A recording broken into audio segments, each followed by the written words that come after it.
Welcome to the deep dive. Today we're really getting into something quite profound, I think. Mm. We're looking at Neville Symington's article, The Act of Freedom. And honestly, it's one of those pieces that really challenges how we think about change in therapy. It really does. It's not, a technique paper. Not at all. No, exactly. It goes much deeper, right to the sort of existential core of it all, what makes transformation actually genuinely possible. Yeah, and it's asking us to think about, the capacity to choose, Wow. choosing truth over illusion, freedom over just, adapting psychically. Which is huge. So we thought we'd approach this like maybe a reflective seminar, just sit with the text, think through it together with you, our listener. Exactly. Not just summarizing, but really experiencing the ideas, asking those questions like, okay, what does this actually mean for me, when I'm sitting there with someone? Right. And especially for you, maybe if you're newer to therapy, wrestling with these deeper layers, Symington's work here is, I think, crucial.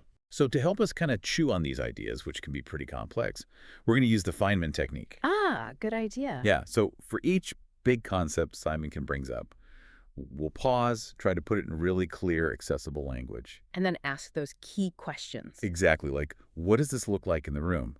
What is freedom, really, in that context? And crucially, how do we tell the difference? How do we know it's real freedom and not just, say, the patient complying or having a neat intellectual insight? Right.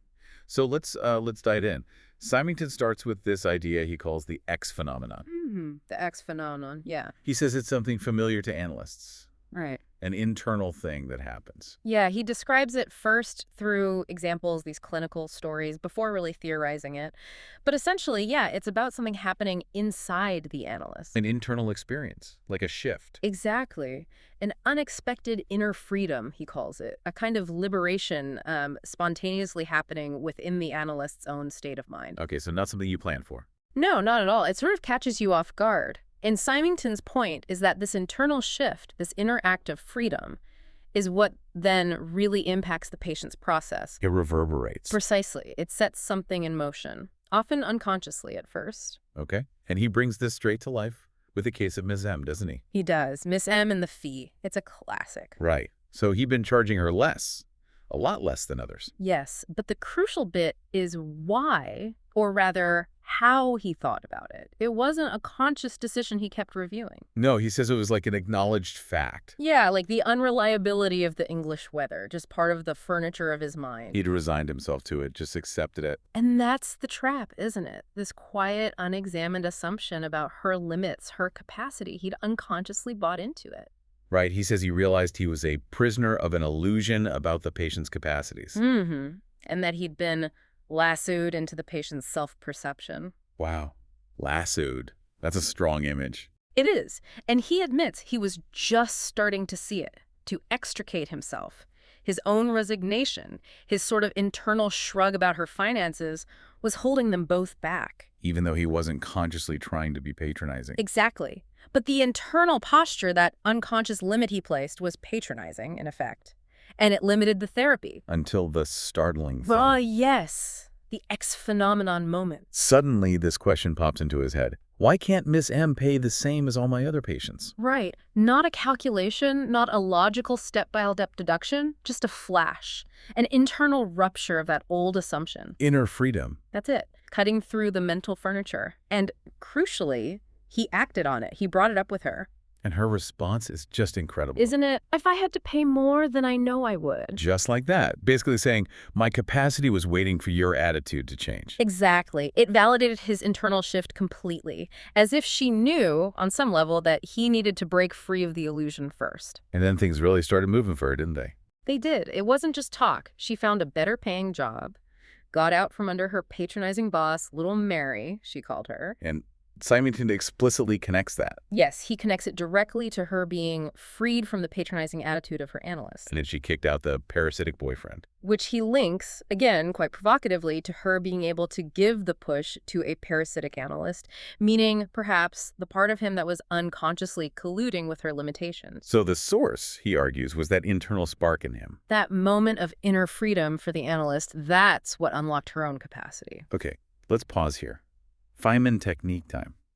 For you, our listener, maybe just starting out, What does this actually mean in practice? Well, I think it pushes us to look inward, doesn't it? Beyond just tracking the patient's narrative or applying techniques, it's about radical How self-awareness. so? It's asking, how many of my own quiet beliefs about this patient, about their potential, their limits, maybe even who they fundamentally are, have I just absorbed? From them, from their family story, maybe even from my own theories. Beliefs that might be inadvertently limiting them. Exactly. So the practice is asking, what am I taking for granted here? Where am I maybe colluding with a limiting story without realizing it?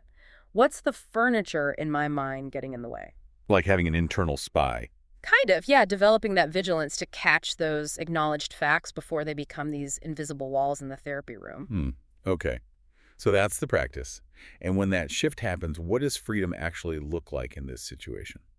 Well, for the analyst, like Symington, it's that internal release, that sudden seeing through of a preconceived idea. Not necessarily saying something harsh, but just internally letting go of the illusion. A quiet realignment inside. Right. And for Miss M, her freedom looked like action, asserting her capacity, getting the job, leaving the boyfriend. Real-world changes showing more autonomy. She wasn't just told what to do. No, she chose it. From her own agency, which seemed to emerge after his internal shift. Okay, which brings us to the big one. How do we know it's genuine freedom and not just, say, compliance or insight? That's the million-dollar question, isn't it? Compliance might be the patient saying, oh, right, I see I'm being limited. But nothing actually changes in their life. They just agree with you. And insight. Insight is the aha moment, the intellectual understanding. Oh, I see the pattern. Which is valuable, of course, but it's not the same as freedom. So freedom is. It seems to be marked by this palpable internal shift that leads to spontaneous, self-directed action. Actions that often go against old habits, even if they feel risky or uncomfortable. Like Miss M finding the job, ending the relationship. Exactly. Things she initiated, they weren't on the analyst's to-do list for her. They showed a change in her actual being, her agency, not just her thinking. And Simon roots it back to the analyst's inner freedom enabling hers. Yes, the source was that moment for him. That's the radical claim. Okay, let's move to the second vignette, the obsessional man. Right. Another fascinating example of these subtle dynamics. So this patient was always worried Symington would think he was pathetic. Yes, and he'd hesitate before sharing things. And Symington's usual response sounds quite normal, quite therapeutic on the surface. Like, you're afraid I'll think you're pathetic if you tell me. Implying, of course, that he wouldn't. Exactly. Offering reassurance, essentially. Which seemed kind, but But it was actually part of the problem. that's what Symington realized. The patient, reassured, would then obligingly share the thought. But the underlying control mechanism wasn't being addressed. Symington was being controlled. In a subtle way, yes. By implicitly agreeing not to have the pathetic thought, he was limiting his own internal freedom, playing into the patient's need to manage his, the analyst's, mind. Part of that corporate personality idea he brings in later. Exactly. A shared system, an unconscious collusion. Analyst being helpful, patient feeling safe, but the core issue of control untouched. Until Symington reads Bion. Ah, yes. The Bion passage. A moment of illumination, he calls it. Bion talking about a patient wanting to limit the analyst's freedom, and Bion saying, basically, why shouldn't I be free to think what I think? It's quite bracing, isn't it? A reminder of the analyst's separate mind. And for Symington, reading this was the X phenomenon. He felt freed inwardly from the patient's control. Another inner liberation. Yes. So the next time the patient did the "I'm afraid you'll think I'm pathetic" routine, Symington didn't reassure him. no, he just quietly said, "But I'm quite free to think that." Wow. Simple words, but huge implications. Huge. The patient was much taken aback, completely thrown off his game. Because the collusion was broken. Exactly. That simple, authentic statement, born from the analyst's reclaimed inner freedom, disrupted everything. And then they could really look at the control. How he needed to control others' thoughts. Yes, and how that linked to deeper fears, fear of being left, feeling unwanted, stemming from childhood experiences of abandonment. Being farmed out, he says. Right. And they could finally explore his need to wind himself around me like a boa constrictor, trying to substitute Symington's mind for his own. Make the analyst his ego. And the result was? The foundation of the thinking capacity for the patient. Symington says the insight started right at that moment of his inner act of freedom. His freedom enabled the patient's thinking to emerge. That's the argument. Reclaiming his own mind allowed the patient to start developing his. Okay, Feynman time again. Thinking about you, our listener, what does this mean in practice? Well, it's a tough one, isn't it? It makes us ask, how often do we subtly become like an extension of the patient's ego, fulfilling their unconscious needs, even when we think we're just being empathic? Where does empathy tip into collusion? Exactly. Where might our own stuff, fear of being harsh, desire to be liked, wanting to be helpful, actually stop us from being truly free internally, free to have our own thoughts, even uncomfortable ones? It's about spotting when we're being managed, maybe. Yeah. Or when our desire to help is actually getting in the way of our own authenticity, our own internal compass. So when that freedom is reclaimed, what does freedom look like here? For the analyst, it's that internal permission slip. I am allowed to think my own thoughts, feel my own feelings, even if they clash with what the patient wants or fears. It's an internal stance of separateness. And for the patient? It's the confrontation with their own control, which sounds harsh, but it's actually the doorway to self-awareness, and then crucially developing their own internal resources, thinking, feeling, instead of relying on controlling the other person, freedom to be separate. Right. And again, how do we know it's genuine freedom, not compliance or insight? Well, the patient being much taken aback, that shock, that disruption, it's not polite agreement. It's a real jolt to their system. It broke the pattern. Exactly. And the deep dive afterwards into the roots of the control, the childhood stuff, the beginning of him thinking for himself, that points to something much more profound than just intellectual understanding. The analyst's authenticity made the patient's mechanism visible to the patient. Yes, because the analysts start playing along. Okay, this is deep stuff. Let's move to the third case, the psychotic patient. This feels even more complex. It really does, working at a much deeper, more primitive level of the psyche. So initially she's communicating in fragments, crocodile, blue circle. Right, and Symington describes intentionally trying to meet her there, abandoning himself to crazy fantasy, even reading Alice in Wonderland. To try and connect. To try and connect, yes. And it worked initially. It helped her distinguish him as separate from her boyfriend, a crucial first step out of psychotic fusion. But then the honeymoon ended. Drastically. Once he was established as separate, he became the target for her sadism, her core issue. These attacks were intense. Subtle, unrelenting, he says, homing in on his vulnerabilities with devastating precision. Accusations, rage, reproaches. And Symington's dilemma was huge. Massive. He knew it was sadistic attack, but he also knew that being psychotic, she was incredibly sensitive to his own unconscious stuff. So her attacks might contain some truth about him. Exactly. How to not just be a victim, but also not dismiss what she was saying outright. It's an incredibly difficult position. And he felt himself wavering inside, thinking maybe he wasn't the right analyst for her. Right. Which, he notes, just made her more furious. His internal uncertainty fueled her attacks. It shows how sensitive that attunement is, especially at that level. Okay, so this leads to the first act of freedom in this case, and it's physical. Yes, which is fascinating. She started sitting behind him, poking him, standing over him, making him physically uncomfortable. And he felt it, Yeah. not at ease. His interpretations felt defensive. Yeah, crucially not out of an inner freedom. He realized he couldn't think clearly, couldn't interpret freely, while feeling physically encroached upon and uncomfortable. His body knew before his mind, perhaps. It seems like it. The internal constriction was manifesting physically. So he decided to move. Yes. He says he didn't fully know why intellectually, but he knew he had to. An intuitive necessity. So he just moved. Calmly, the next time she stood over him, he moved to a settee across the room. No big explanation. And her reaction? Immediate fury. Why did you move? In this tormented tone, like he'd broken some fundamental rule, like he had no right to his own space. And that's when the X phenomenon hit him. That's when it crystallized, yes. She accused him of sheer male dominance, but this time he felt this deep inner conviction that it wasn't that at all. A certainty he hadn't had before. That was the inner freedom. That was it. And after that moment of certainty, after a tense silence, the whole atmosphere shifted. Like reaching shore after crossing a turbulent river. Beautiful image, isn't it? And she actually said, I am feeling better. And communication became easier, clearer. Wow.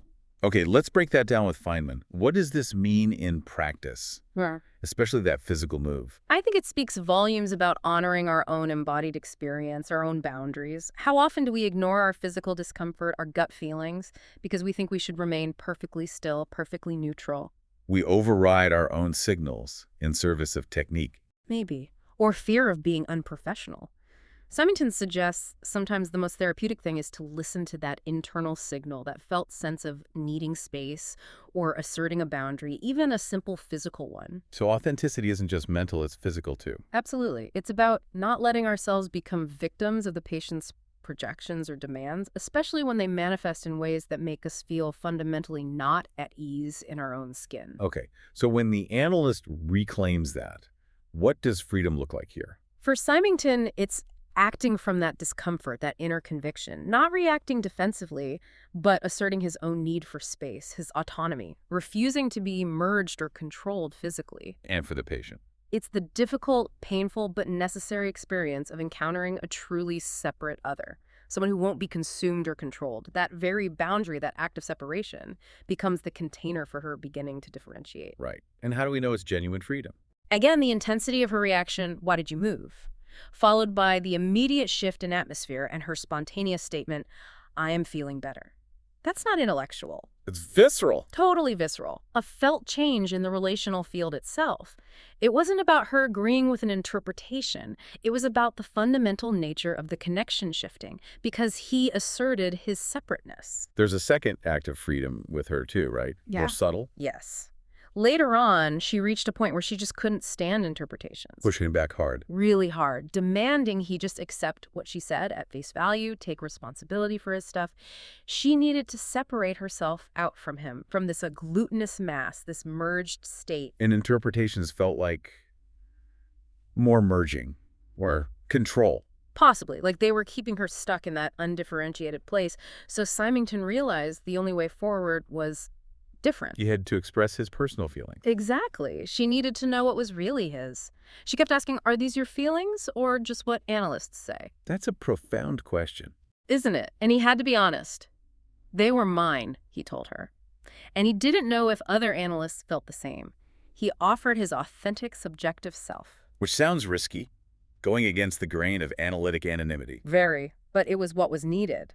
After that period, she could express her separateness, and then, interestingly, interpretation became possible again. So his personal sharing wasn't abandoning analysis. No, he clarifies that. His personal feelings were interpretations, in a way, about their merged state, but he had to free himself from the social constraint of delivering them impersonally. Sometimes he'd even say, I want to express the thought that is in my mind. Emphasizing the personal source. Precisely.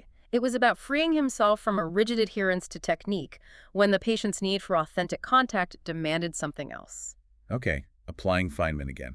What does this mean in practice for us therapists? It challenges us to think about when our technique, our idea of the right way, might actually become a barrier, a new social constraint, as he puts it. When sticking to the rules gets in the way of real connection. Exactly. Especially when a patient, maybe someone very defended or, like her, struggling with fusion, desperately needs to encounter a real, distinct person, not just a role. It's about the courage to be authentically ourselves, even when it feels vulnerable or goes against the book. It's a different kind of intervention. Not interpretation, but authentic human response. Yes. Sometimes that's what breaks the logjam. So in this case, what does freedom look like? For Symington, it's the freedom to be genuinely personal, to offer his real thoughts and feelings, not hide behind the analytic screen when that screen itself has become part of the problem. Freedom to be vulnerable. Yes. And for the patient, it's getting that crucial experience of a truly separate other, which allows her to finally start disentangling herself from that agglutinous mass. Freedom to see another person clearly. And how do we know it's genuine freedom? Well, it wasn't just that she understood fusion intellectually. It was that this authentic encounter changed her capacity to relate. She could tolerate interpretation again, precisely because she now experienced the analyst as a separate person offering his perspective, not just some abstract theory or an extension of herself. Her need to know if the feelings were his. That points to the core issue, doesn't it? The search for an authentic other. When Symington met that need with his own authenticity, it created a fundamental shift, not just a cognitive one. Okay, so from these examples, Symington draws some big theoretical conclusions. He does. He really crystallizes the idea. He says the interactive freedom in the analyst causes a therapeutic shift in the patient, and also new learning in the analyst. Right. The interpretation is important, he says, but it comes after. It gives expression to the shift that has already occurred. So the real engine of change is that inner act. That's his core argument. The analyst's inner shift, which is somehow perceived by the patient, even unconsciously, that's the catalyst. And this leads him to the corporate personality idea. Yes, a really crucial concept. He argues that the analytic pair, right from the start, forms this single system, an illusory system. Both people are caught in it. Both. The analyst isn't immune. They get lassoed into the patient's illusory world, sometimes even more so than people in the patient's everyday life. And analysis is about getting untangled from that. Exactly. Slowly disengaging from this shared illusion, this corporate personality. He even links transference and countertransference to this. Yeah, sees them as two sides of the same coin, two parts of a single system, shared illusions that the analysis works to undo. And the goal is? Ego-to-ego contact, reaching that non-corporate, personal, and individual part of the personality in both people. He even contrasts it with religion binding people together. Analysis, he says, aims for individuation. Wow, okay.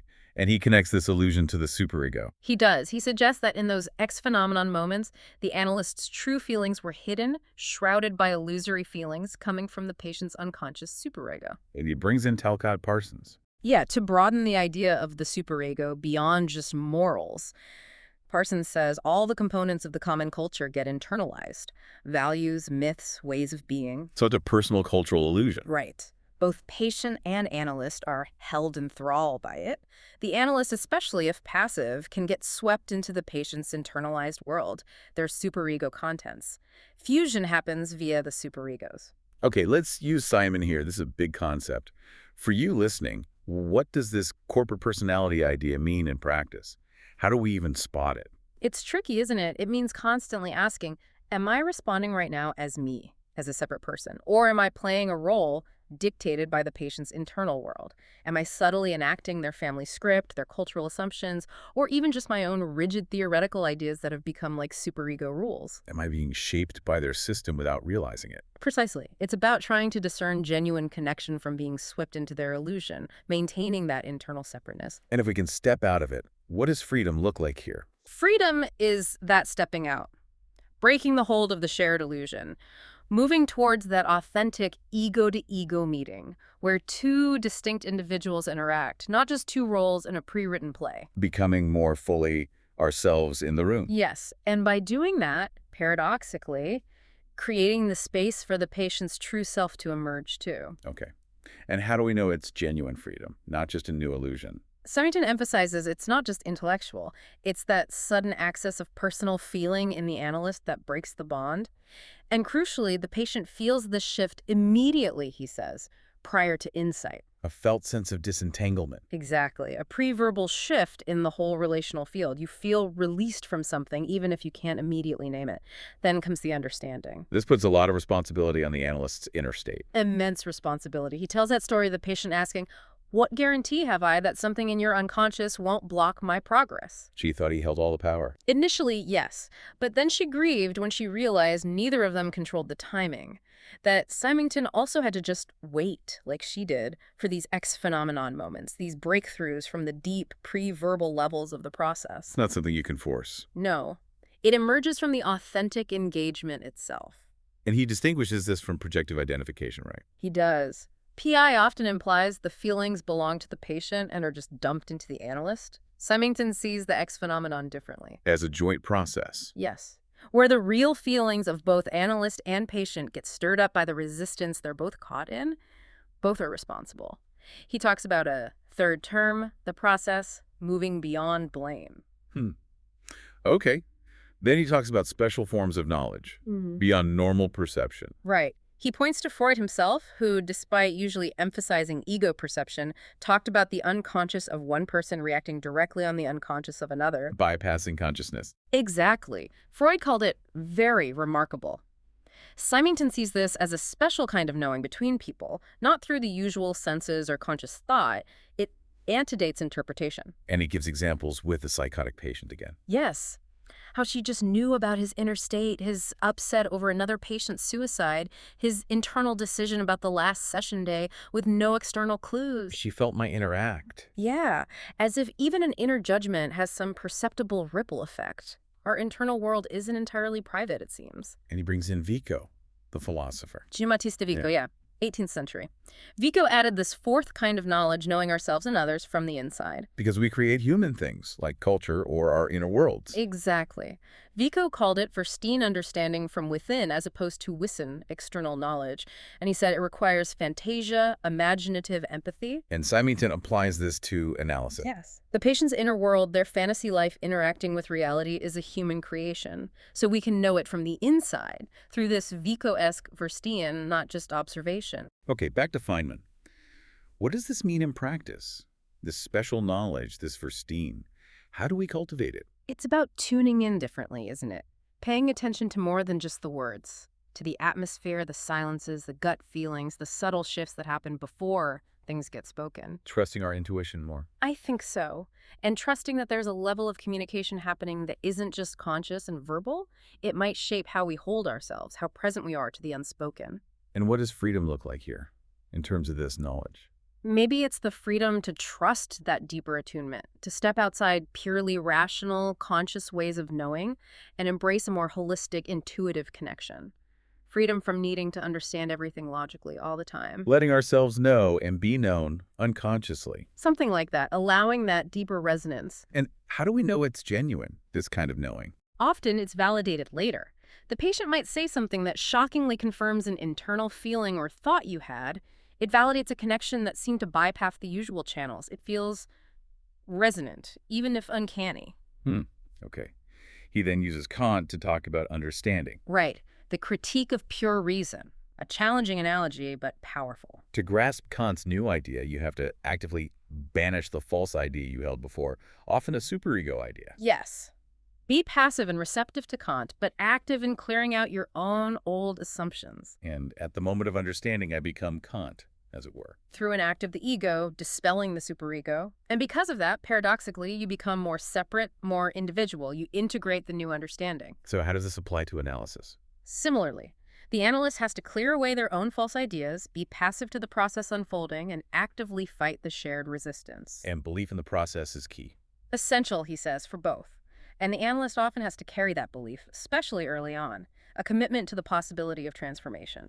And he calls that moment of real insight, of ego-to-ego contact, a revolution. The only true revolution, he says, where the shared illusion is banished, replaced by personal contact. A radical shift from illusion to real connection. Exactly. And for this to happen, for the patient to separate, they need access to the analyst's core feelings. Yes.